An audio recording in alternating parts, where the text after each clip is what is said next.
నమస్కారం వార్తలకు స్వాగతం. ముందుగా ముఖ్యాంశాలు. ఎన్నికల ప్రచారంలో భాగంగా CM Revanth Reddy road show, BRS నాయకులపై విమర్శలు, MLA Perni Nani press meet, పలు అంశాలపై వివరణ. ఏపీ ప్రభుత్వ సలహాదారు సజ్జల రామకృష్ణారెడ్డి మీడియా సమావేశం నిర్వహించారు. పలు అంశాలపై ఆయన మాట్లాడారు. చేయగలమో అది మాత్రమే 19లో చెప్పి దానికంటే ఎక్కువ చేసినప్పటికీ అలాంటి వెసులుబాటునంతసేపు ఎలాగో చేస్తామని మరి హామీ ఎలాగో ఉంది. కానీ 2019, 24 మధ్య ఏ కార్యక్రమాలు అయితే టేకప్ చేశామో వాటిని కొనసాగించడం, ఎందుకంటే అవన్నీ కూడా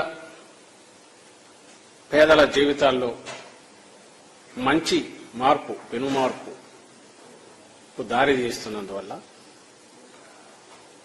గట్టిగా పునాదులు బలంగా పడినందువల్ల ఇవి కంటిన్యూ చేస్తే వచ్చే 5-10 ఏళ్లలో మొత్తం రాష్ట్రం స్వరూపమే మారిపోయి ఒక అభివృద్ధిలో, సంక్షేమంలో, అలాగే మొత్తంగా ఒక అభ్యుదయకరమైన సమాజం దిశగా అడుగులు వేసే రకంగా మేనిఫెస్టో రూపుదిద్దుకుంది. మీరు గమనిస్తే అందుకే అదేదో సొల్లు హామీలు లేదా అందరం తాయిలాలని పిలుచుకునేవి ఏదో ఒకటి 10, 4 అవతల వాడు 2 అన్నాడు కదా మనం 4 చేద్దామనే పోటీకి పోకుండా, అదొక వేలం పాటలో అన్నట్టు నేను 1 ఇస్తానంటే లేదు నేను 2 ఇస్తానని పోకుండా, పోటీకి పోకుండా పూర్తిగా నేల మీద నిలబడి ఓ బాధ్యతాయుతమైన రాజకీయ పార్టీగా వైఎస్ఆర్ కాంగ్రెస్ పార్టీ, ఓ బాధ్యతాయుతమైన రాజకీయ నేతగా జగన్మోహన్ రెడ్డి గారు ఈ మేనిఫెస్టోను మొన్న రిలీజ్ చేశారు. ఇందులో ఎక్కడ మన ఆర్థిక పరిస్థితిని మొత్తం బేరీజ్ వేసుకొని చేయగలిగిన దాంట్లో బెస్ట్ పాజిబుల్ ఏమేమి ఉన్నాయో అవన్నీ పెట్టాం. వాటిని అమలు చేయడం అనేది ఒక గ్యారంటీ కూడా అసలు అవసరం లేదు. ఆయన గ్యారంటీ అనేది అది చెప్పనవసరం లేకుండానే అమలు చేయగలిగినవి చెప్పడంలోనే, ఎందుకంటే అప్పటికే తెలుగుదేశం పార్టీ వాళ్ళ మినీ మహానాడు అంటే ఒక 6 నెలల క్రితమో 7 నెలల క్రితమో మొదలు పెట్టింది. ఒక 6 పాయింట్స్ కింద పెట్టేసి, ప్యాకేజ్ 6 కిందనో ఏదో పెట్టేసి సూపర్ 6 అనే పేరుతో అనౌన్స్ చేసేసింది. సహజంగానే అబద్ధం ఎప్పుడూ అందంగా ఉంటుంది. దానికి మరింత అందమైన ఇవి క్రియేట్ చేసి ఇవన్నీ మేము గ్యారంటీగా ఇస్తామని చెప్తున్నప్పుడు, అధికారంలో ఉన్న పార్టీగా ఏ పార్టీ అయినా అయితే దాంతో పోటీ పడకపోతే ఏమవుతుందో ప్రజలు అటు మొగ్గు చూపుతారనే ఉద్దేశంతో దాన్ని దాటడానికి ప్రయత్నం చేస్తారు. కానీ జగన్మోహన్ రెడ్డి గారు ఆ పని చేయలేదు. ఎందుకంటే తెలుసు, ఉన్న పరిస్థితి తెలుసు. ఆర్థిక సంక్షోభం, కోవిడ్ తర్వాత ప్రపంచం మొత్తం కూడా కోలుకుంటోంది. మన రాష్ట్రం మినహాయింపు కాదు. అందులోనూ కోవిడ్ ఉన్నప్పుడు కూడా సంక్షేమ పథకాలు వదలకుండా కొనసాగించాం. అలాగే అభివృద్ధి ఎక్కడా ఆగలేదు. అసెట్స్ క్రియేషన్ జరిగింది. మొత్తం రాష్ట్రంలో అన్ని పరిపాలనా సంస్కరణల దగ్గర నుంచి, అభివృద్ధి పథకాల దగ్గర నుంచి, ప్రాజెక్టుల దగ్గర నుంచి, కొత్త ప్రాజెక్టుల వరకు అన్నీ కూడా ఏది ఆగకుండా శరవేగంగా కొన్ని ముగిసే దశలో అవి ఫైనల్ స్టేజ్లోకి వచ్చాయి. అది కంటిన్యూ చేస్తూనే వస్తున్నాం. బహుశా ఇది ఇలాంటి అరుదైన దృశ్యం ఇక్కడ ఆంధ్రప్రదేశ్లో మాత్రమే కనిపిస్తుంది. ఇంకా చంద్రబాబుకు సంబంధించి ఆయన అబద్దాలు కానీ, ఆయన తప్పుడు భాష్యాలు కానీ చెప్పుకుంటూ పోతే చాలా ఉంటాయి. జగన్మోహన్ రెడ్డి గారు అమలు చేస్తున్న దాన్ని చూసే ఇట్లయితే ఈ రాష్ట్రం, ఆయన కానీ ఆయన సపోర్ట్ చేస్తున్న ఆ ఎల్లో మీడియా కానీ రాష్ట్రం శ్రీలంక అయిపోయిందని గగ్గోలు పెట్టిన వాళ్ళు ఈరోజు దానికి 2 ఇంతలు ఇంకా దానికి మించి కూడా మీరు జగన్మోహన్ రెడ్డి గారు మన ఎక్స్ప్లెయిన్ చేశారు. తర్వాత కూడా చెప్తున్నాం, మేము చేస్తున్న ప్రధానమైన అభివృద్ధి పథకాలు, సంక్షేమ పథకాలన్నీ కలిపితే 70,000 కోట్లు అయితే దానికి. ఎమ్మెల్యే పేర్ని నాని మీడియా సమావేశం నిర్వహించారు. ఈ సందర్భంగా చంద్రబాబు నాయుడుపై ఆయన మండిపడ్డారు. ఆయన చెప్తూ మొన్నటి ఏం చేశాడు, మేము కూటమి అని చెప్పని 3 ఫోటోలతో బయలుదేరాడు. ముగ్గురు ఫోటోలతో బయలుదేరిన ఆయన మేనిఫెస్టో రిలీజ్ చేస్తానని చెప్పి ముందుగా చంద్రబాబు నాయుడు, మోడీ, పవన్ 3 ఫోటోలల్లా మేనిఫెస్టో రోజుకి రెండు ఫోటోలు అయింది. మోడీ మాయం, చంద్రబాబు నాయుడు, పవన్ కళ్యాణ్. అంటే ఈ మేనిఫెస్టోకి వీళ్ళిద్దరే హామీని. ఇంటింటికి సూపర్ 6 అని, ఆర్టీఈ అని చంద్రబాబు సంతకం పెట్టి చంద్రబాబు నాయుడు ఫోటో, పవన్ కళ్యాణ్ ఫోటో, మోడీ ఫోటోతో ఇంటింటికి పాంప్లెట్ ఇచ్చారు. మేనిఫెస్టోలో మోడీ ఫోటో మాయమైంది. మోడీ ఫోటో మాయమైంది ఏంటయ్యా అంటే, మా మేనిఫెస్టోకి భారతీయ జనతా పార్టీ ఆర్థికపరమైనటువంటి ఒత్తాసు లేదు. వాళ్ళు మేము ఈ హామీలు అమలు చేయాలంటే కనుక సంవత్సరానికి 1,50,000 నుంచి 2 లక్షల కోట్లు కావాలి, కాబట్టి మా వల్ల కాదు, మేము ఇంత మోసం చేయగలం కానీ దేశాన్ని ఇంత చంద్రబాబు అంత దగా మోసం చేయలేమని చెప్పని భారతీయ జనతా పార్టీ తప్పుకుందని చెప్పారు.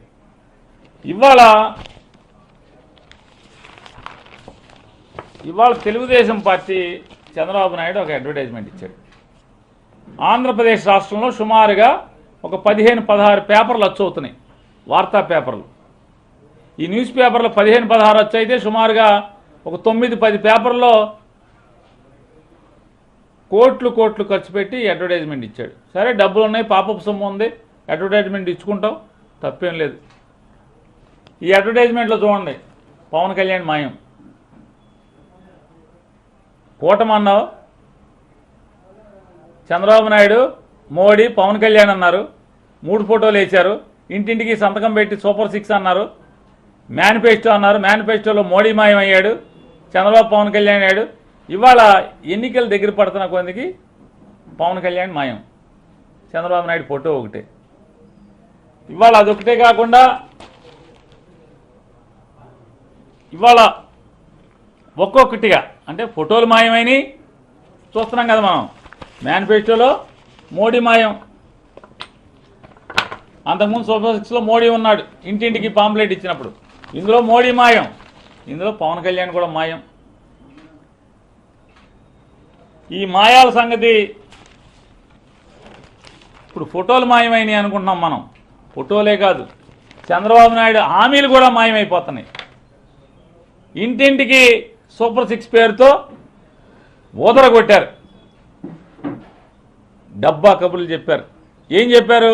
పెన్షన్ 4,000 రూపాయలు చేస్తాం, పెన్షన్ 4,000 రూపాయలు చేస్తాం అన్నారు. పెన్షన్ 4,000 రూపాయలు చేస్తారు, 4,000 ఏది నీ పెన్షన్ 4,000 రూపాయలు? ఆంధ్రజ్యోతి ఇంటింటికి ఊదరగొట్టారు 4,000 పెన్షన్, సూపర్ 6 అని చెప్పని. ఈ 6లో పెన్షన్ ఎత్తేశారు, సూపర్ 6లో పెన్షన్ ఎత్తేశారు, పెన్షన్ మాయమైపోయింది. మోడీ ఫోటో, పవన్ కళ్యాణ్ ఫోటోలే కాదు, హామీలు కూడా మాయమైపోతున్నాయి. హామీలు కూడా మాయమైపోయిన పరిస్థితి, వాగ్దానాలు మాయమైపోయినటువంటి పరిస్థితి. అంటే ఎన్నికల దగ్గర పడుతున్న కొందికి 4,000 రూపాయల పెన్షన్ను టోన్ డౌన్ చేసుకుంటూ వచ్చేస్తున్నారు. ముందేమో వదలగొట్టారు 4,000 రూపాయల పెన్షన్, 4,000 రూపాయల పెన్షన్, 4,000 రూపాయల పెన్షన్ చంద్రబాబు వస్తే. మేనిఫెస్టోలో 4,000 పెన్షన్ని మొదటి పేజీ నుంచి చివరి పేజీకి వెళ్ళిపోయింది. మేనిఫెస్టోలో సూపర్ 6లోంచి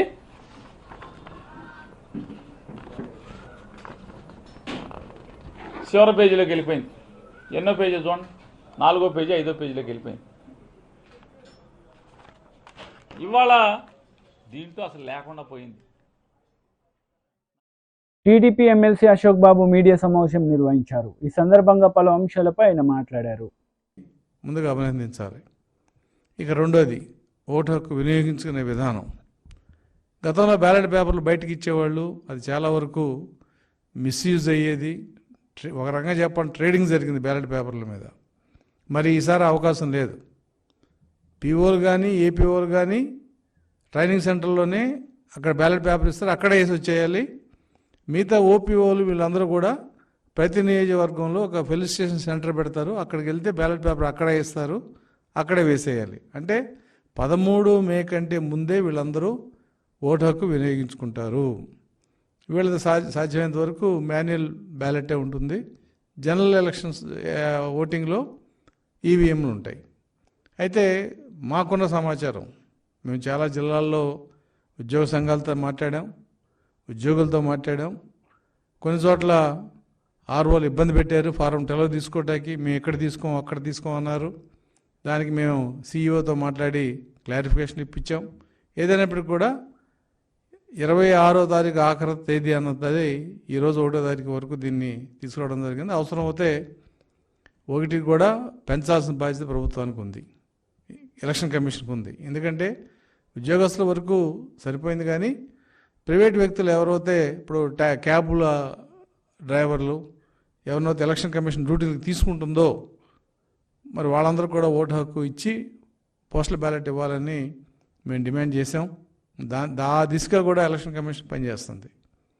అయితే ఇక్కడ కొన్ని అంశాలు కొన్ని స్పష్టంగా మాట్లాడుకోవాలి. ఉద్యోగస్తుల విషయంలో వైసీపీ ప్రభుత్వం చేసిన ద్రోహం ఏంటో ఉద్యోగస్తులందరికీ తెలుసు. రివర్స్ బీఆర్సీ భారతదేశంలో మొట్టమొదటి. టీడీపీ రాష్ట్ర అధికార ప్రతినిధి సయ్యద్ రఫీ మీడియా సమావేశం నిర్వహించారు. ఈ సందర్భంగా సీఎం జగన్ పై ఆయన మండిపడ్డారు. ఒక దగ, ఒక అంబకు, మళ్ళీ దాన్నే ప్లస్ అని పెట్టి నువ్వు ప్రజల్లో మా మేనిఫెస్టో గురించి మాట్లాడతావు.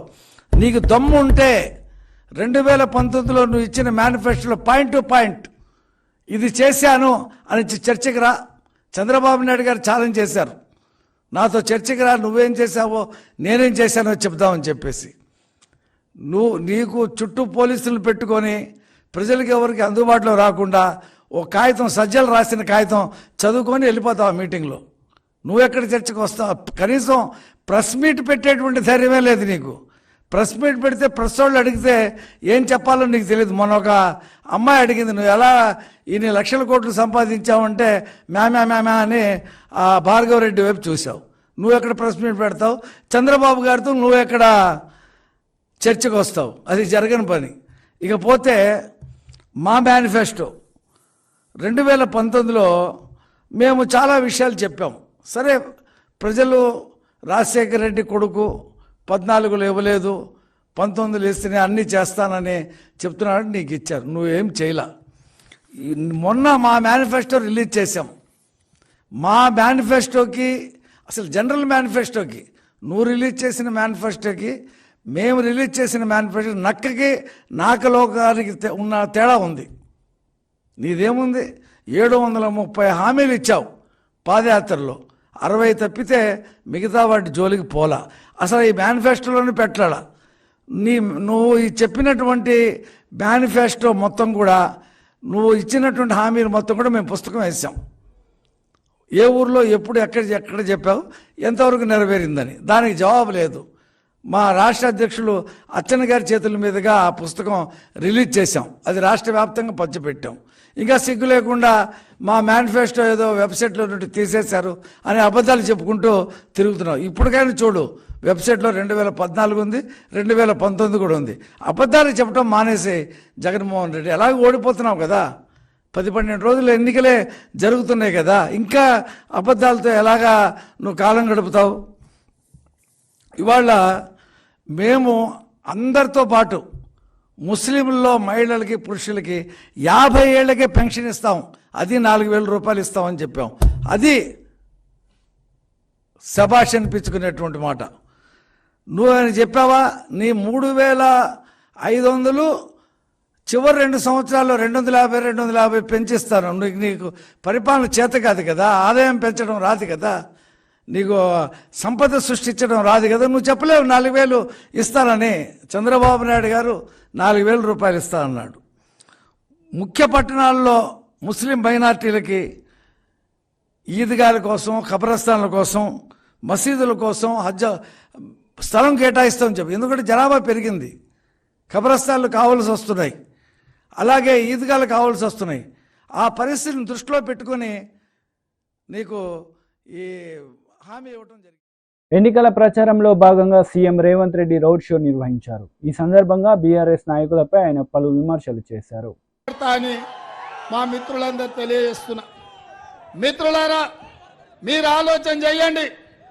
ఆనాడు 1980లో దేశ రాజకీయాలలో కాంగ్రెస్ పార్టీ ఓడిపోయిన తర్వాత ఎన్నో వేగవంతమైన పరిణామాలు, ప్రజలకు అన్యాయం జరుగుతుంటే ఆనాడు శ్రీమతి ఇందిరాగాంధీ గారు కాంగ్రెస్ పార్టీ పక్షాన ఈ మెదక్ పార్లమెంటు నియోజకవర్గంలో 1980లో నిలబడితే లక్షలాది మెజారిటీ మీరు ఇవ్వడంతో ఆనాడు ఉమ్మడి రాష్ట్రం ఆంధ్రప్రదేశ్లో 42 ఎంపీ సీట్లుంటే 41 ఎంపీ సీట్లు తెలంగాణ రాష్ట్రం నుంచి ఇచ్చి శ్రీమతి ఇందిరాగాంధీని ఈ దేశానికి ప్రధానమంత్రిని చేసిన చరిత్ర మన తెలంగాణ గడ్డకుంది, మన మెదక్ ప్రాంతానికి ఉంది.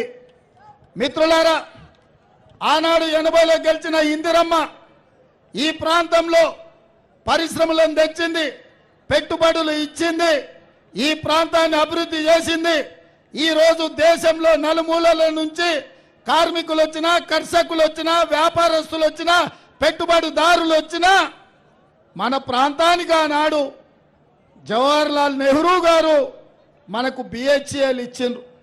మన ఇందిరాగాంధీ గారు పటాన్ చెరువు పారిశ్రామిక వాడనిచ్చిండ్రు. ఈ ప్రాంతంలో డిఫెన్స్ ఫ్యాక్టరీలు, ఆర్డినెన్స్ ఫ్యాక్టరీలు, ఇక్రిసాట్లు, వందల వేలాది పరిశ్రమలు ఇవాళ మెదక్ జిల్లాకు వచ్చి దేశానికే ఆదర్శవంతమైన పారిశ్రామిక వాడ ఈరోజు ఈ మెదక్ జిల్లాలో ఉంది. పక్క రాష్ట్రాల నుంచి, పక్క జిల్లాల నుంచి, వివిధ రాష్ట్రాల నుంచి ఏ భాష వాళ్ళు వచ్చినా మెదక్కు వస్తే మీరు మీ గుండెల్లో పెట్టి చూసుకున్నారు, అందరికీ బ్రతకడానికి అవకాశం ఇచ్చిండ్రు. మీరు గొప్ప మనసున్నోళ్ళు, ఈ ప్రాంత ప్రజలు మంచికి మారు పేరని ఇవాళ నేను చెప్పదలుచుకున్నా. అందుకే మిత్రులారా, ఇవాళ ఇందిరమ్మ నాయకత్వం వహించి ఈ దేశ ప్రధానమంత్రిగా ఈ మెదక్ పార్లమెంటు నుంచే ఇందిరాగాంధీ గారు నాయకత్వం వహించారు. మరి అట్లాంటి మెదక్ పార్లమెంటు ఒక బలహీన వర్గాల యువకుడికి ఏ తండ్రుల తాతల ముత్తాతల పేరు మీద రాలే, వందల వేల కోట్ల రూపాయలు చూసి ఇవ్వలే. బలహీన వర్గాలు ఒక ముదిరాజు బిడ్డకు మెదక్ పార్లమెంట్ నుంచి ఎన్నిక చేయాలి. ఇందిరాగాంధీ ప్రాతినిధ్యం వహించిన పార్లమెంటు నుంచి ఒక బలహీన వర్గాల బిడ్డను పార్లమెంటుకు పంపించాలన్న ఆలోచనతోని శ్రీమతి సోనియా గాంధీ గారు ఈరోజు ఈ సీట్ ఇచ్చిండ్రు మిత్రులారా. అందుకే నేను అడుగుతున్న మిత్రులారా, ముఖ్యంగా మా గౌడన్నలను, మా నేతన్నలను, మా గీతన్నలను, మా యాదవ సోదరులను నేను అడుగుతున్నా, మా ముదిరాజు బిడ్డలతో నేను అడుగుతున్నా, కష్టాలలో నష్టాలలో మీకు అండగుండే నీలం మధు కావాలనా, లేకపోతే మీ భూములు గింజుకొని మిమ్మల్ని మల్లన్న సాగర్లో ముంచి మీ మీద అక్రమ కేసులు పెట్టి పోలీసుల ఉక్కు పాదాలతో తొక్కించి లాఠీ చార్జీలు చేసి ఇదే సిద్దిపేటలో రంగనాయక సాగర్లో మీ భూములు గుంజుకొని అక్రమంగా ఫామ్ హౌజులు కట్టుకున్నోళ్ళు మీకు కావాలన్నా ఒక్కసారి ఆలోచన చేయండి మిత్రులారా. ఇవాళ ఈడ మున్సిపాలిటీలో మీరు కౌన్సిలర్లకు నామినేషన్లు అయితే పోలీసులు వచ్చి బెదిరిస్తారు. ఈడ సర్పంచ్కి నిలబడితే పోలీస్ స్టేషన్లలో వేసి కొడతారు. ఇవాళ ఇక్కడ ఎమ్మెల్యేకు నిలబడాలనుకుంటే అక్రమ కేసులు పెట్టి జైళ్లకు తోలుతారు. ఇది నిర్బంధమా? ఇక్కడ ఏమన్నా దొరల రాజ్యమే నడుస్తుందా? ఎన్ని రోజులు దొరల దౌర్జన్యం నడుస్తుంది? మీరు ఒక్కసారి ఆలోచన చేయండి. ఇవాళ ఈ దౌర్జన్యాలను మీ అన్న, మీ రేవంత్ అన్న ఈ రాష్ట్ర ముఖ్యమంత్రికి ఉన్నప్పుడు ఈ దొరల గడిల బద్దలు కొట్టకపోతే, ఈ సిద్దిపేట గడ్డ మీద 3 రంగుల జెండా ఎగరకపోతే శాశ్వతంగా ఈ సిద్దిపేట ప్రాంతం బానిసలుగా బ్రతకాల్సిన పరిస్థితి వస్తుంది. ఆలోచన చేయండి మిత్రులారా. ఇవాళ ప్రజాస్వామ్యం కోసం, ప్రజల స్వేచ్ఛ కోసం ఈ మెదక్ పార్లమెంట్లో నీలం మధు గెలవాలి. దొరల గడీలను బద్దలు కొట్టాలంటే బలహీన వర్గాల అభ్యర్థి నీలం మధు గెలిచి తీరాల్సిందే. ఎన్నాళ్ళు ఈ పెత్తనం, ఎన్నాళ్ళు ఈ ఆధిపత్యం, ఎన్నాళ్ళు సామాన్యుడు ఎన్నికల్లో నిలబడలేని పరిస్థితి ఈ మెదక్లో తీసుకొచ్చి మాజీ మంత్రి హరీష్ రావు రోడ్ షో నిర్వహించారు. ఈ సందర్భంగా బీజేపీ, కాంగ్రెస్ పార్టీలపై విమర్శలు చేశారు. ఇచ్చిందా లేదా కేసీఆర్? మరి 10 ఏళ్ళ బీజేపీ గవర్నమెంట్ ఏమి ఇచ్చింది? అరే ఏమన్నా ఒక్కటని లేదా? అరే ఇచ్చింది పోయి యాద్ చేసుకొని 350 సిలిండర్లు 1000 రూపాయలు చేయలేదా? 60 రూపాయలు ఉన్న పెట్రోల్ డీజిల్ ని 100 రూపాయలు చేయలేదా? ఇంకా జిఎస్టీ పెట్టి పాల మీద, పెరుగు మీద, పప్పు మీద, ఉప్పు మీద ధరలు పెంచలేదా? నిరుద్యోగ పిల్లలకు ఏడాదికి 2 కోట్ల ఉద్యోగాలు ఇస్తామని ఎగబెట్టలేదా? పెట్టినా లేదా? విదేశాల్లో నల్లధనం తెచ్చి మీ ఒక్కొక్కరి అకౌంట్ లో 15 లక్షలు వేస్తామని మోసం చెయ్యలేదా? మరి అయినా బీజేపీ కోటేద్దామా? ఆలోచించండి. పేదల కోసం దయచేసి ఒకటే ఆలోచించండి. ఇవాళ మన పేదల కోసం ఆలోచించింది కేసీఆర్, రైతుల కోసం ఆలోచించింది కేసీఆర్, అవ్వ తాతల కోసం ఆలోచించింది కేసీఆర్, అక్క చెల్లెళ్ళ మంచినీళ్ళ కష్టం తీర్చింది కేసీఆర్. ఇవాళ కేసీఆర్ మనం కాపాడుకోవాలి. రేవంత్ రెడ్డికి ఎంత అహంకారం వచ్చింది. మొన్న కేసీఆర్ బయటకెళ్ళి అడిగిండు, బస్ వేసుకొని బయటకు పోయి ఏమైందయ్యా నీ 2 లక్షల రుణమాఫీ అని అడిగిండు. ఏమైందయ్యా నీ 500 బోనస్ అని అడిగిండు. ఎప్పుడు ఇస్తావయ్యా? 4000 మా అవ్వ తాతలకు అన్నాడు. ఇంకెన్నడు ఇస్తావయ్యా? మా అక్క చెల్లెలకు 2500 అన్నాడు. కేసీఆర్ గా మాట అంటే రేవంత్ రెడ్డి ఏమంటుండు? కేసీఆర్ నీ చెడ్డి ఊడగొట్టా అంటాడు. కేసీఆర్ ని పట్టుకొని గట్లా అనొచ్చు నా చెల్లె? అహంకారం కాదా? కాంగ్రెస్ వాళ్ళ కళ్ళు నెత్తికెక్కినాయి. వాళ్ళ కొడుకులు భూమి మీద లేరు, గాలిలో ఉన్నారు. వాళ్ళని భూమి మీదకి దేవాలా వద్దా? గాలిలో ఉన్న కాంగ్రెస్ వాళ్ళని భూమి మీదకి దేవాలంటే వెంకట్రామరెడ్డి గారిని పార్లమెంట్ కు పంపాలి. పంపద్దా? ఈయన పోతాలు భూమి మీదకి వస్తారు, చక్కగా అవుతారు. అప్పుడు మొన్న ఒక రైతు అడిగిండు, అరే రైతు బంధు ఇంకా వల్లే ఎప్పుడు ఇస్తావు అని అడిగిండు. అంటే ఆ మంత్రి అంటాడు, నన్ను రైతు బంధు అడుగుతావా? చెప్పుతో కొడతా అంటాడు. గంత అన్యాయం ఉంటుందా చెల్లె? గట్ల మాట్లాడిన కాంగ్రెస్ వాళ్ళకి బుద్ధి చెప్పద్దా? నేను అడుగుతున్న మదన్ రెడ్డి గారిని, రైతు బంధు అడిగితే చెప్పుతో కొడతా అన్నందుకు పోయినావు కాంగ్రెస్ పార్టీలకు. ఏం ఉద్ధరించిందని పోయినావు నువ్వు కాంగ్రెస్ పార్టీలకు? నువ్వు ఇలా కేసీఆర్ కి సన్నిహితుడు అని చెప్పుకుంటున్నావు కదా, మరి నిజంగా దోస్త్ అయితే నీ కేసీఆర్ కష్టాల్లో ఉన్నప్పుడు అండగా ఉంటావా? ఇట్స్ పెట్టిపోతావా? నిజమైన దోస్తు నిలబడతాడా పారిపోతాడా? నిలబడ్డోడు దోస్తు అవుతాడు. అంటే నిన్ను 2 సార్లు ఎమ్మెల్యే చేసినా నిన్ను మంచిగా చూసుకొని మేమందరం ఎంతో ప్రేమగా నిన్ను అత్యంత సన్నిహితుడు అని ఎంతో గౌరవిస్తే ఇవాళ కష్టకాలంలో ఇడిచిపెట్టిపోవుడు న్యాయం అవుతుందా? ఇవాళ ఇదే హత్నూరులో మంజీరా మీద ఎన్ని చెక్ డ్యాములు కట్టిండే కేసీఆర్. చెక్ డ్యాములు కట్టి మల్లన్న సాగర్కి వెళ్ళి నీళ్లు వదిలితే కదా నీ బాయిలల్లో బోర్లల్లో ఊటలు వచ్చినాయి. చెక్ డ్యామ్లే లేకపోతే ఆటాన మందం పంటలు ఎండిపోకపోవునా? ఈ రోడ్ వేసింది కేసీఆర్ కాదా? మా వెంకట్రామరెడ్డి గారిని గెలిపింది ఈ రోడ్డుకు లైట్లు కూడా వేపించే బాధ్యత నేను తీసుకుంటాను. సునీతమ్మ గారు నేను కలిసిగా పని చేస్తాం. ఇక బీజేపీ ఆయన నిలబడ్డాడు. ఆయనది కూడా ఒక వీడియో చూడాలి. ఆయన ఎంత గొప్పోడంటే ఆయన అంటాడు, మర్డర్ చేసన్నా గెలవాలట, మర్డర్ చేస్తానని బెదిరించన్నా గెలవాలట, భార్యను భర్తకు దూరం చేయాలట, భర్తను భార్యకు దూరం చేయాలట, ఏమన్నా చేసి గెలవాలట. పుణ్యాత్ముడు జర ఏం మాట్లాడతాడో వినుంది.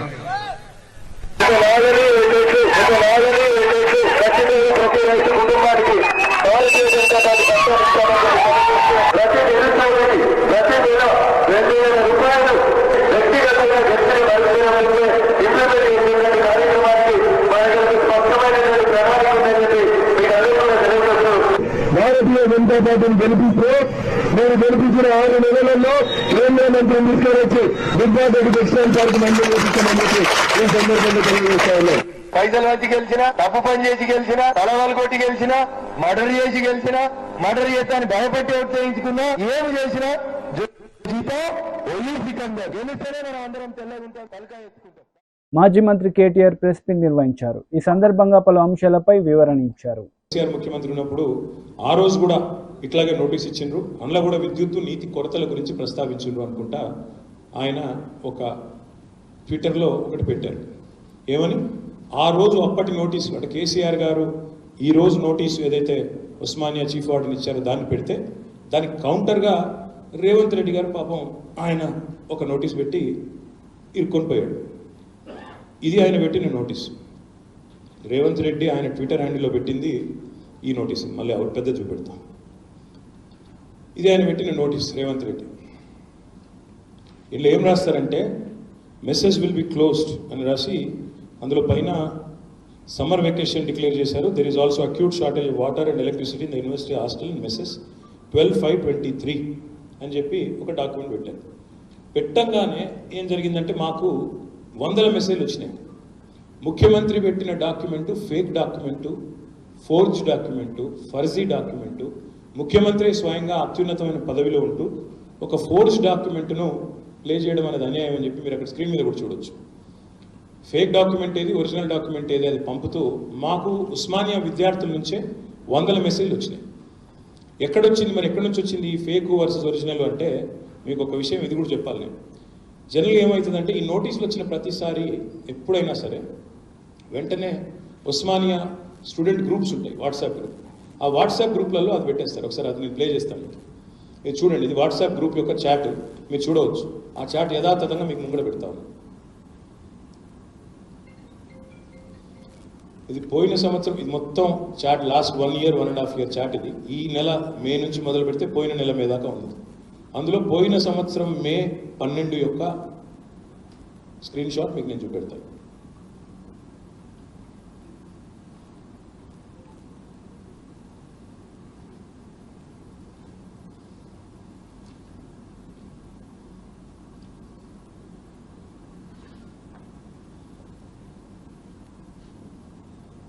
ఇది పోయిన సంవత్సరం మే 12 నాటి స్క్రీన్ షాట్. అందులో ఏముందంటే మీకు ఇది ఇంపార్టెంట్, ఇది చాలా.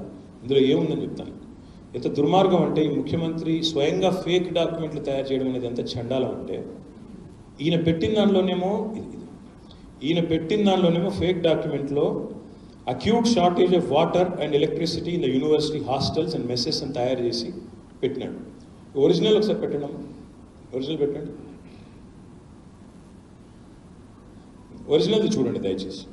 ఒరిజినల్ దానిలో ఏముందంటే, ఒరిజినల్గా 12th May నాడు ఇచ్చిన 2023 నాడు ఇచ్చిన దానిలో ఏముందంటే, university has declared summer vacations to the students and hence mess facility to the PG hostels will be closed with effect so and so date and will be reopen on so and so date. ఇంతే. Shortage of water లేదు, electricity లేదు. ఇది రేవంత్ రెడ్డి అనే ఒక పనికిమాలిన నాయకుడు ఆయన చేసిన ఫోర్జరీ, ఆయన చేసిన అరాచకం ఏంటంటే, ఒక ముఖ్యమంత్రి అయ్యుండి ఆయన తన పర్సనల్ ట్విట్టర్ ఖాతా నుండి ఇవాళ ఒక ఫేక్ డాక్యుమెంట్ను ఇవాళ పెట్టి మొత్తం రాష్ట్ర ప్రజల్ని తప్పుదోవ పట్టించే ఒక చిల్లర ప్రయత్నం ఒక చిల్లర నాయకుడు చేస్తూ ఉన్నాడు. చేయడమే కాకుండా ఇంకా దుర్మార్గం చెప్తాను నేను. ఇంకో రెండు ప్రూఫ్స్ ఇవన్నీ మీకు ఇస్తాను. ఇది Osmania university student group chat. అందులో కూడా ఈ ఒరిజినల్ ఉంది. రేవంత్ రెడ్డి ఫేక్ ఏదైతే ఫోర్జ్ చేసిందో అది ఉంది. దాంతోపాటు 2-3 గ్రూప్స్ ఇవి, ఒకటి కాదు. ఇది MCOM 4th semester గ్రూపు, ఇది OU కాలేజ్ స్టూడెంట్ క్లబ్. ఈ 2 గ్రూప్స్లో కూడా ఆనాటి యొక్క నోటీస్ ఉన్నది. ఇంకా దుర్మార్గం ఏంటంటే వాళ్ళు రేవంత్ రెడ్డి ఏం చేస్తున్నాడంటే, మేము మొత్తం ఈ నోటీస్ రాగానే మాకు కూడా అనుమానం వచ్చింది. వార్తలు ముగించే ముందు ముఖ్యాంశాలు మరోసారి. ఎన్నికల ప్రచారంలో భాగంగా CM Revanth Reddy road show, BRS నాయకులపై విమర్శలు, MLA Perni Nani press meet, పలు అంశాలపై వివరణ. ఈ వార్తలు ఇంతటితో సమాప్తం. తిరిగి ప్రసారమయ్యే వార్తల్లో మళ్ళీ కలుద్దాం. అంతవరకు సెలవు. నమస్తే.